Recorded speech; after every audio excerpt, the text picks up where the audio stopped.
नमस्कार, कैसे हैं हमारे सभी न्यूज मित्र। स्वागत है आपका सत्ता में। सबसे पहले सत्ते पे सत्ता, यानी 7 खबरें, दिलचस्प जानकारियां, सभी एक साथ शुरुआत कर रहे हैं इस वक्त की बड़ी खबर से। देखिए, वैसे तो आज सत्ता में बात गर्मी की होगी, लेकिन सियासत की वो गर्मी दिखाना बहुत जरूरी है जिसने आज बंगाल के तापमान को बहुत ज्यादा बढ़ा दिया है। और उसकी वजह है प्रधानमंत्री मोदी और ममता बनर्जी। फिर आपको अब शब्दों वाला सत्ता का कलेश दिखाएंगे। विपक्ष की गालियों को लेकर आज पीएम ने कहा कि वो विरोधी नेताओं की गालियां सुनते सुनते गाली प्रूफ बन गए हैं।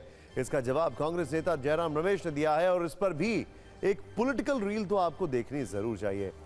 आज राहुल गांधी ने भी प्रधानमंत्री मोदी पर नया सियासी हमला बोला।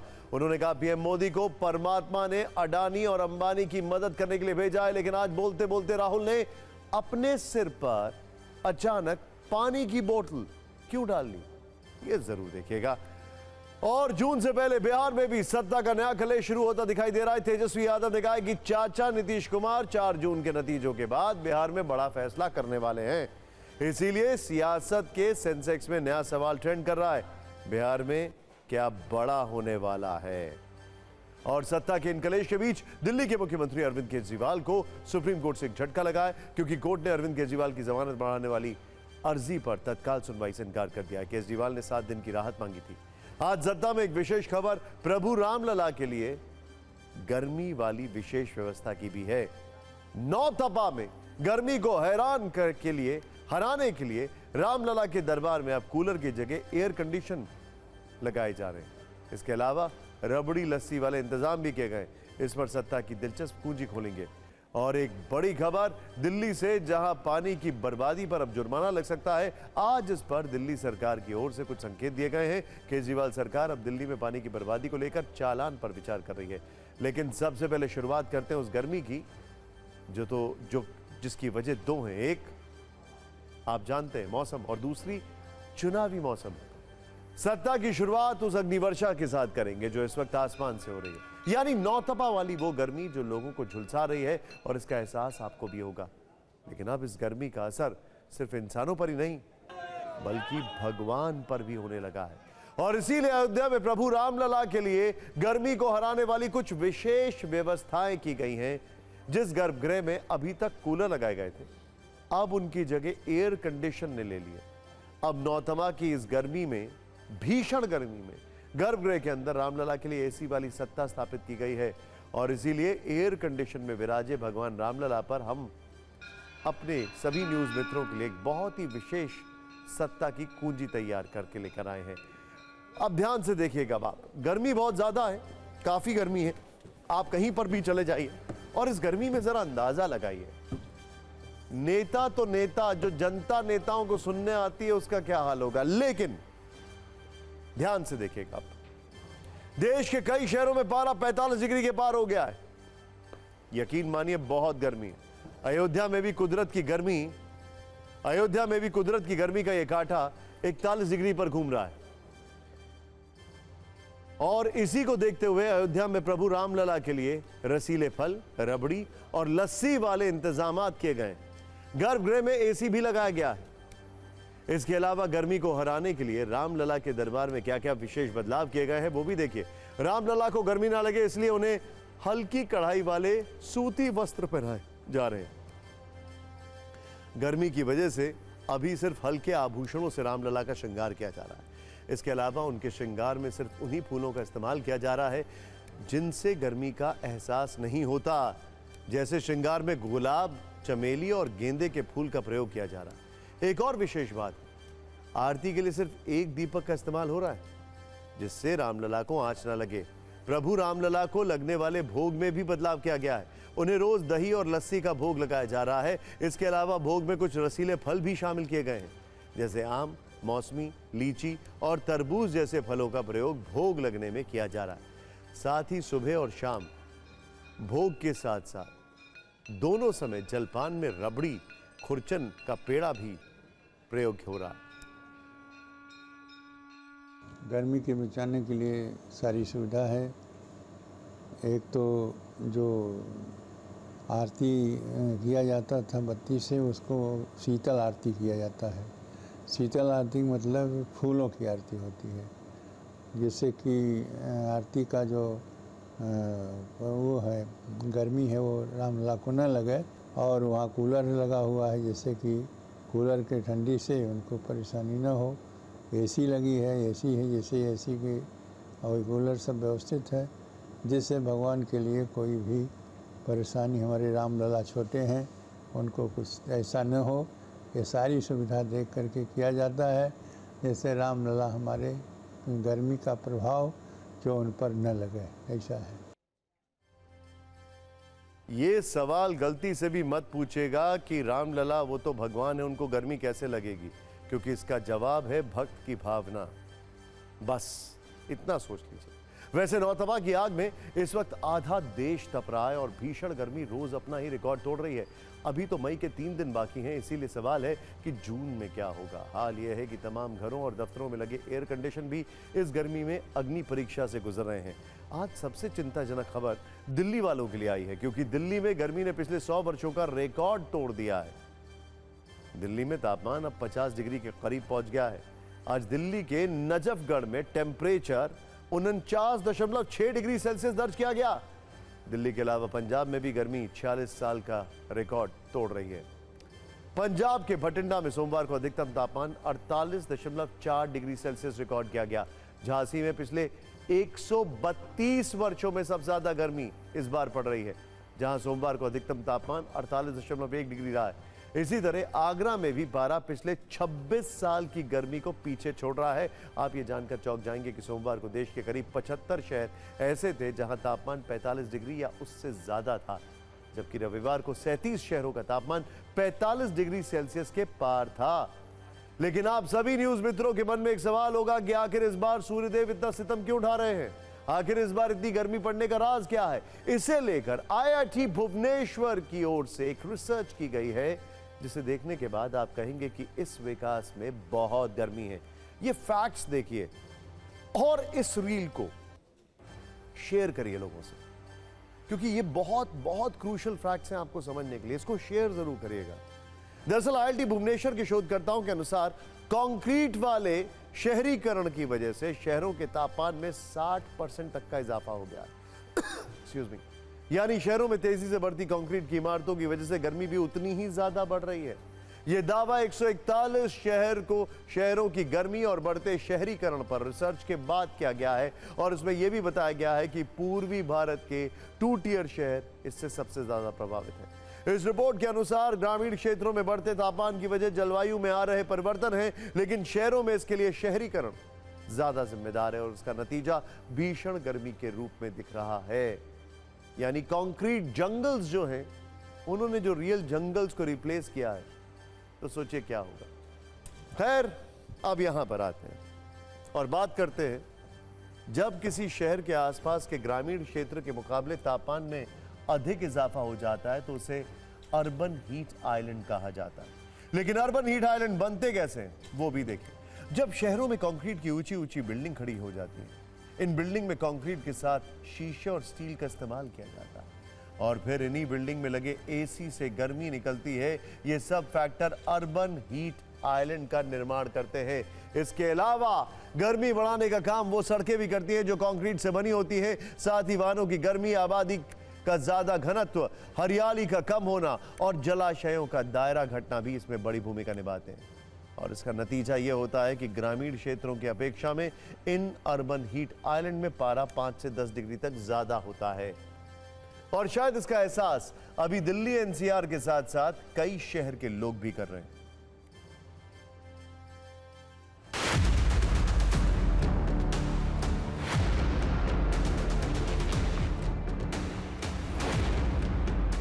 जैसे एक टापू हो गया शहर, उसमें ज़्यादा गर्मी है, ठीक उस टापू के बाहर गर्मी थोड़ा कम है, तो इसके इसीलिए अर्बन हीट आइलैंड माने शहरी एक गर्मी का टापू बोला जाता है।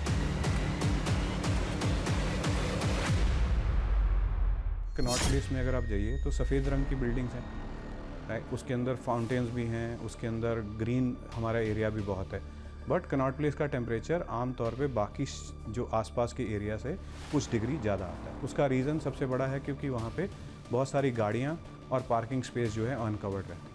वो ये सारे एलिमेंट जो हैं कहीं ना कहीं जोड़ के आपके हीट आइलैंड इफेक्ट को क्रिएट करते हैं। एंड कंक्रीट अपने आप में एक सबसे बड़ा स्ट्रक्चर है उसमें।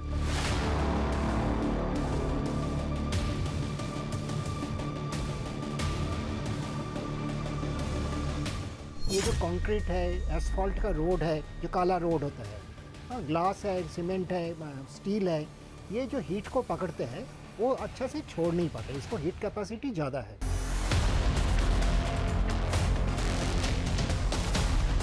शहर में हज़ारों लाखों गाड़ियाँ चलते हैं, बहुत सारे एक्टिविटीज़, लोग घर में कुकिंग कर रहे हैं, कमर्शियल एक्टिविटीज़ में हो रहा है, इतने सारे एयर कंडीशनर चल रहा है, तो हीट जो जनरेट होता है वो भी शहर का, क्योंकि इतने बड़ा स्ट्रक्चर्स है शहर के अंदर, वो थोड़ा सा रुक जाते हैं, मतलब इतना स्पेस में रेडिएशन नहीं जा पाते हैं।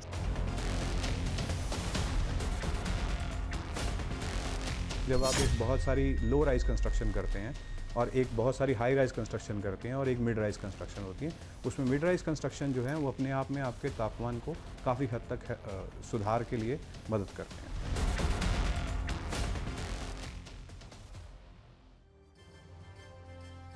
इन सब के बीच गर्मी की एक डराने वाली तस्वीर राजस्थान के अनूपगढ़ से भी आई है, जहां गर्मी की वजह से सड़क में एक ब्लास्ट हुआ और वहां पर गहरी दरार आ गई। हम आपको इस वक्त उस सड़क का वीडियो भी दिखा रहे हैं, ध्यान से देखिए स्क्रीन पर।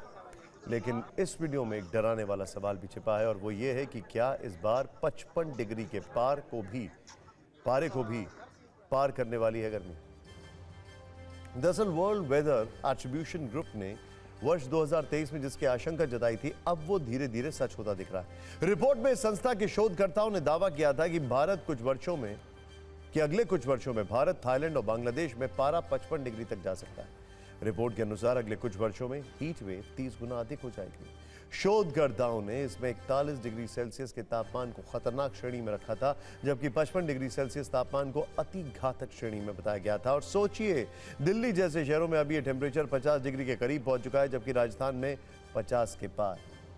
हालांकि इस चिंता के बीच मौसम विभाग की नई भविष्यवाणी है थोड़ा शुभ संकेत दे रही है, जिसमें बताया गया है कि 30 मई के बाद एक वेस्टर्न डिस्टर्बेंस की वजह से इस गर्मी से थोड़ी राहत मिल सकती है।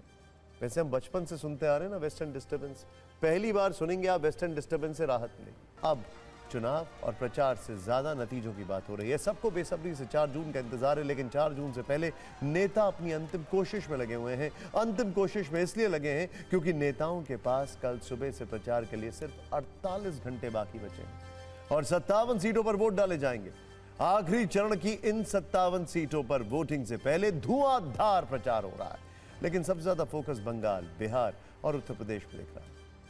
आज भी BJP, Congress, Trinamool Congress, RJD, Samajwadi party की तरफ से इन राज्यों में रैलियों का रेला लगा रहा। इन तीनों राज्यों में एक एक करके जाएंगे, लेकिन सबसे पहले बात करते हैं पश्चिम बंगाल की, जहां रोड शो वर्सेस पदयात्रा की टक्कर है। कोलकाता में आज पीएम मोदी और ममता बनर्जी का सिर्फ 6 किलोमीटर के फासले पर रोड शो है। ममता बनर्जी सेंट्रल कोलकाता में वोट मांगने में लगी हैं, तो पीएम मोदी का वहां से सिर्फ 6 किलोमीटर दूर नॉर्थ कोलकाता में रोड शो है। दोनों रोड शो के बीच वक्त का ज्यादा अंतर भी नहीं है। पीएम मोदी ने आज रैलियों की शुरुआत झारखंड के दुमका से की। इसके बाद उन्होंने पश्चिम बंगाल के बारासात और जादवपुर में रैली की और अंत में वो कोलकाता में रोड शो करने पहुंचे हैं। पीएम मोदी गाड़ी से थे तो दूसरी तरफ ममता बनर्जी ने पदयात्रा की। पहले दमदम लोकसभा में, फिर कोलकाता में उनकी पदयात्रा हुई। हालांकि इन रोड शो से इतर ममता बनर्जी के कल के भाषण पर बीजेपी की तीखी प्रतिक्रिया सामने आई है, जिसमें उन्होंने कहा था कि रामायण, महाभारत, कुरान और बाइबल खत्म हो जाएगी, लेकिन मेरी कहानी खत्म नहीं होगी। कल से आज तक कैसे टीएमसी और बीजेपी ने एक दूसरे पर राजनीतिक स्ट्राइक की है, इस हमले पर एक छोटी सी रील तैयार की हमने, उसे आप जरूर देखिए। फिर आपको बिहार ले चलेंगे, जहां 4 जून का के बड़े खेला का दावा किया जा रहा है।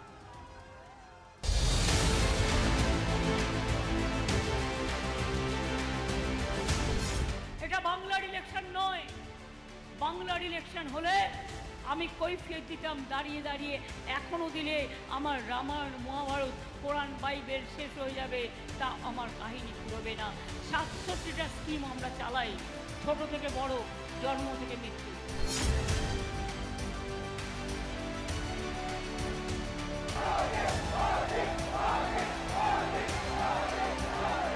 टीएमसी के एमएलए ने साफ साफ कहा कि हिंदुओं को भगीरथी में बहा देंगे। अब रामकृष्ण मिशन, इस्कॉन, भारत सेवाश्रम संघ, ये ऐसी महान संस्थाएं हैं, दुनिया में उनकी प्रतिष्ठा है। उनके संतों को अपमानित करना, ये सब अपने वोट बैंक को खुश करने के लिए, वोट जिहाद को आगे बढ़ाने के लिए किया जा रहा है।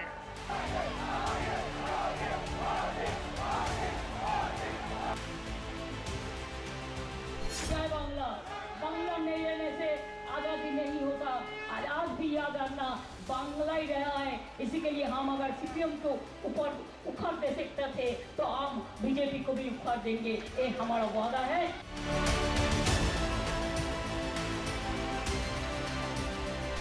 पहले बंगाल को कांग्रेस ने लूटा, फिर लेफ्ट ने लूटा, और अब टीएमसी दोनों हाथों से लूट रही है। कांग्रेस, सीपीएम, टीएमसी तीनों ही पश्चिम बंगाल की गुनहगार है।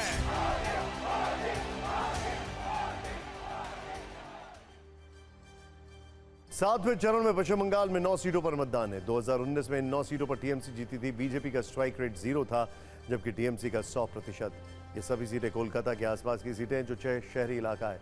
उत्तर भारत के राज्यों में बीजेपी को शहरों में ज्यादा वोट मिलते हैं, लेकिन बंगाल के शहरी इलाकों में बीजेपी की ज्यादा पैठ नहीं है। वो ग्रामीण इलाकों में बेहतर प्रदर्शन कर रही है। वैसे पीएम मोदी का दावा है कि इस बार बीजेपी पूर्व और दक्षिण में और बेहतर प्रदर्शन के साथ जीत हासिल करेगी। भारी गर्मी में भी नेताओं की कोशिशों में कोई कमी नहीं है, चाहे नतीजे पक्ष में हो या विपक्ष में हो। इतनी गर्मी में भी नेताओं ने रैली, रोड शो और बैठकों में कोई कोर कसर नहीं छोड़ी। अब जब 4 जून करीब है तो नेताओं के दावों की गति भी बढ़ गई है। दावे अब स्पीड लिमिट के पार जा रहे हैं। आरजेडी की तरफ से आज 2 दावे हुए। एक दावा खुद लालू प्रसाद यादव ने किया तो दूसरा दावा उनके पुत्र तेजस्वी यादव ने किया। लालू यादव ने कहा कि अब मोदी की कोई लहर नहीं है, 4 जून को दिल्ली में गठबंधन की सरकार बनेगी। तेजस्वी यादव ने कहा कि 4 जून के बाद बिहार में भी खेला होगा। नीतीश कुमार बड़ा फैसला लेंगे। बीजेपी कह रही है कि लालू यादव की बातों से कोई फर्क नहीं पड़ता है। जेडीयू कह रही है कि 4 जून को महागठबंधन समाप्त हो जाएगा। ये रिपोर्ट देखें।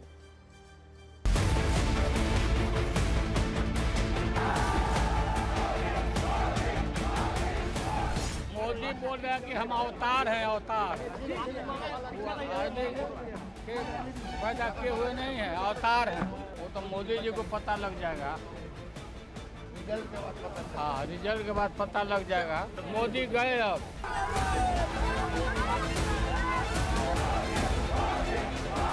लालू यादव तो अपने बारे में बहुत प्रेडिक्शन करते थे। वो कहाँ चले गए 12 साल के लिए, मालूम है ना? जनता साथ में है, उन लोग दिन में सपने देख रहे हैं, देखने दिए।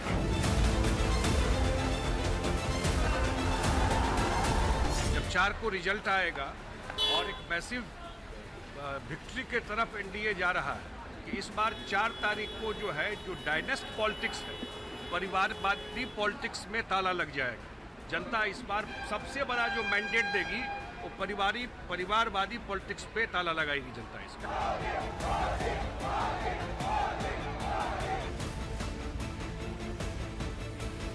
अब 4 जून को नरेंद्र मोदी जी प्रधानमंत्री थोड़ी ना बनने जा रहे हैं, नहीं बन रहे हैं, नई सरकार बनने जा रही है।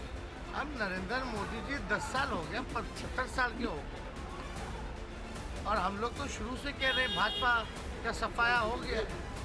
अरे भाजपा के लोग ही नहीं चाहते नरेंद्र मोदी जो है प्रधानमंत्री।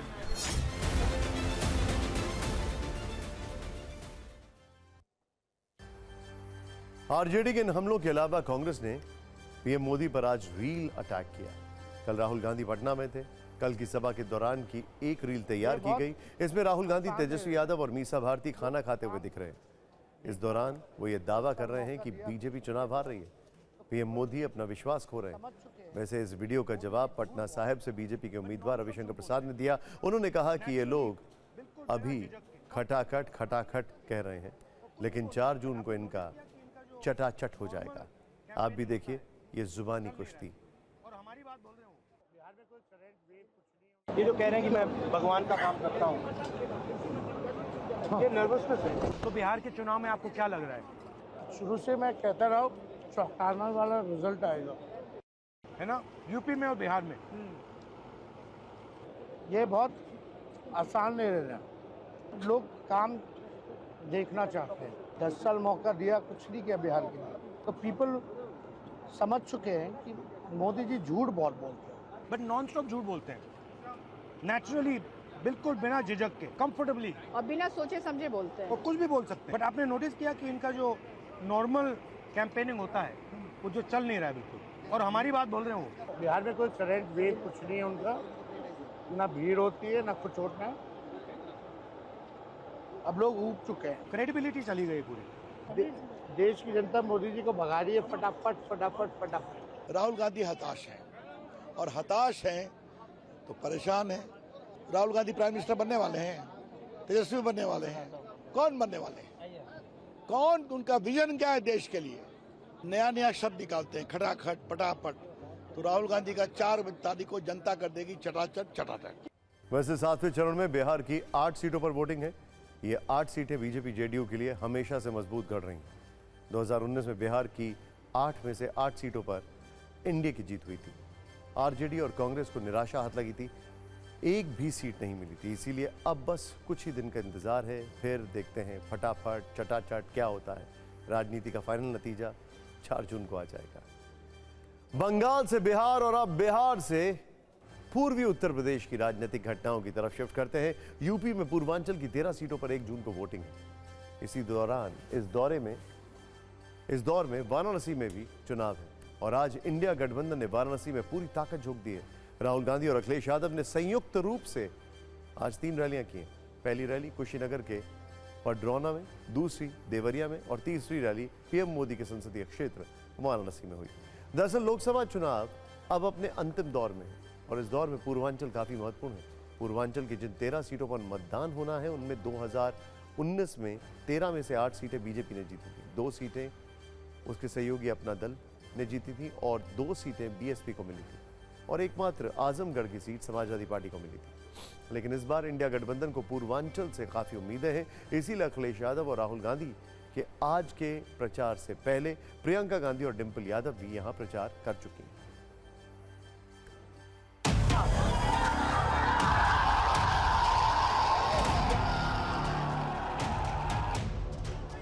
सभी सीटें गठबंधन जीतने जा रहा है, लेकिन अब जब चुनाव 7वें चरण में पहुंच गया है, और जो पहले चरण से मैं जनता के अंदर गुस्सा देख रहा हूं, ये गुस्सा जो है 7वें चरण में भारतीय जनता पार्टी के खिलाफ 7वें आसमान पर होगा।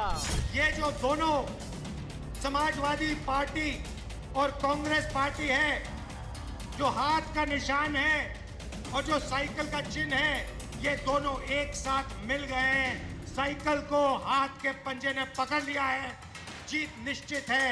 यूनिक मीटिंग, मुझे लगता है कि ये यूनिक मीटिंग है। समाजवादी पार्टी, कांग्रेस पार्टी, हम एक और एक जुड़ गए हैं। हम एक और एक जुड़ गए हैं तो 11 हो गए, और वो लोग एक और एक लड़ गए तो बताओ 0 हो गए कि नहीं हो गए?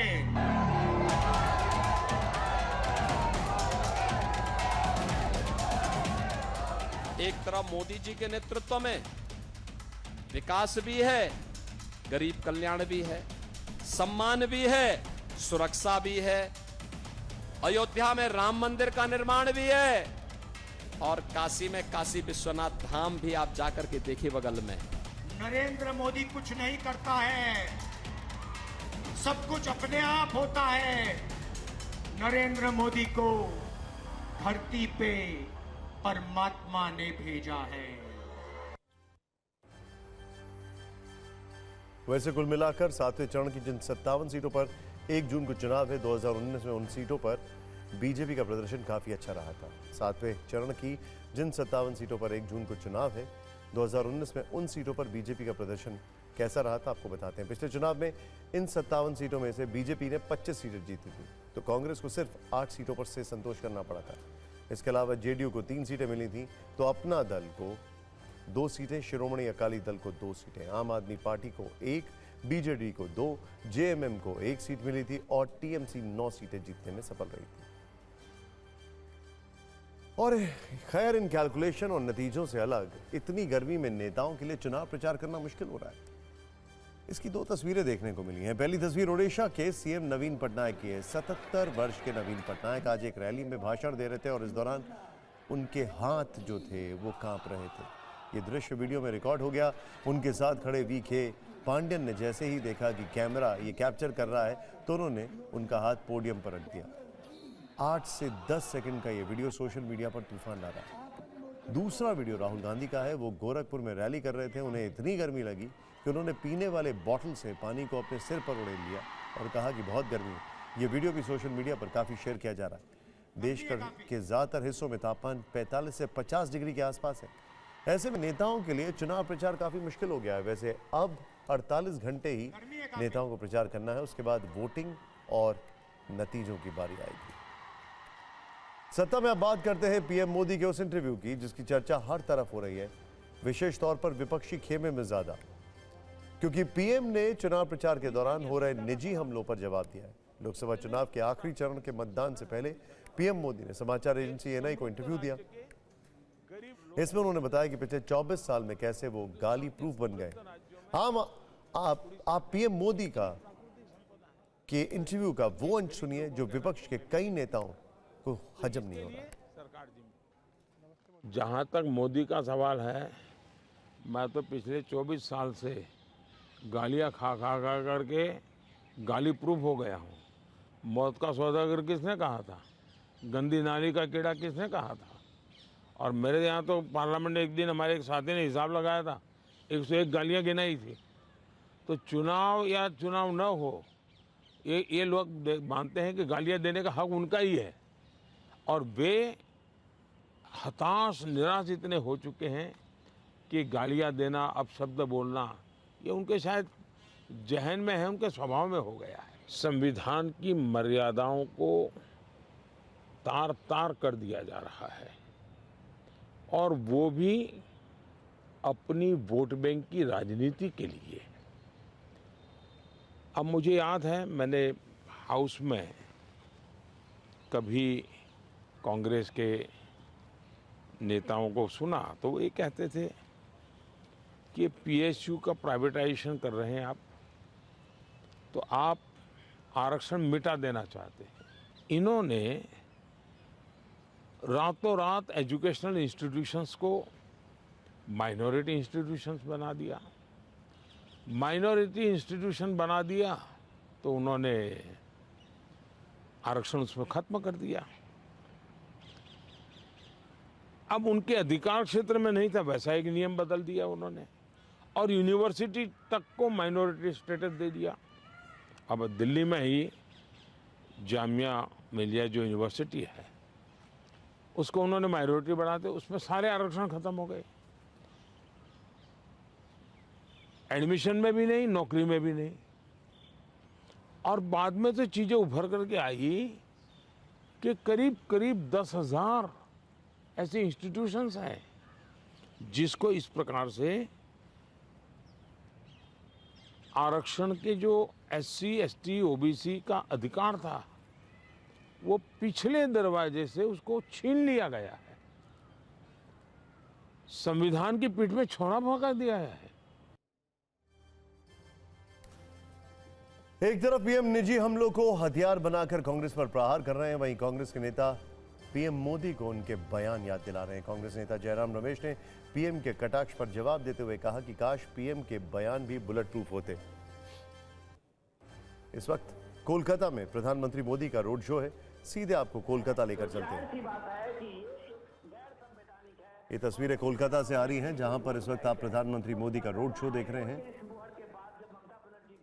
बंगाल में इस बार बीजेपी के लिए स्टेक्स बहुत हाई हैं। बंगाल की अगर बात की जाए तो बीजेपी चाहती है कि इस फेज में बंगाल में बीजेपी अच्छा प्रदर्शन करे।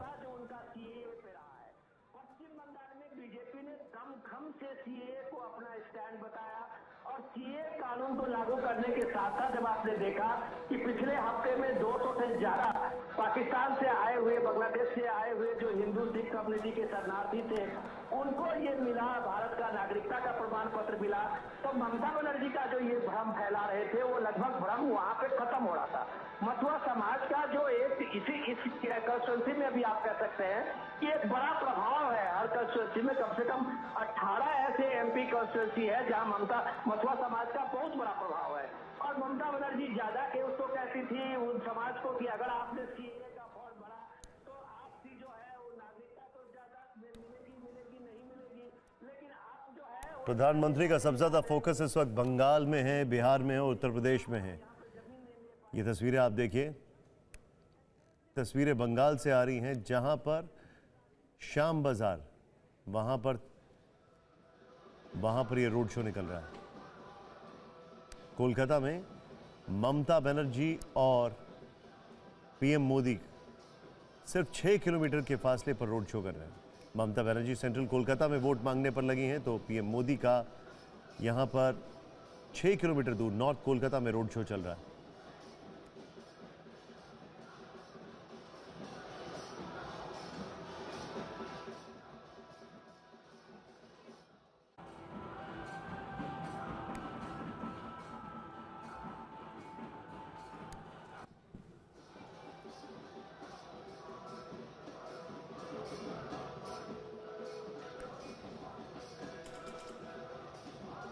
बंगाल की अगर बात की जाए तो बंगाल में सभी फेजेस में वोटिंग हुई है। कोलकाता में प्रधानमंत्री मोदी का ये जो रोड शो है, अर्बन जो इलाके हैं वो टीएमसी के गढ़ कहे जाते हैं। हालांकि उत्तर भारत में अर्बन इलाके बीजेपी के गढ़ कहे जाते हैं, लेकिन बंगाल में स्थिति थोड़ी अलग है।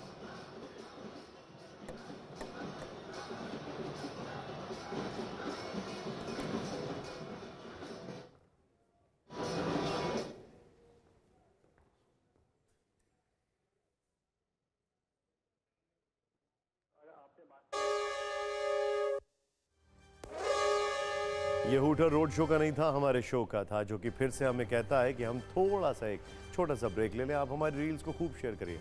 नमस्कार।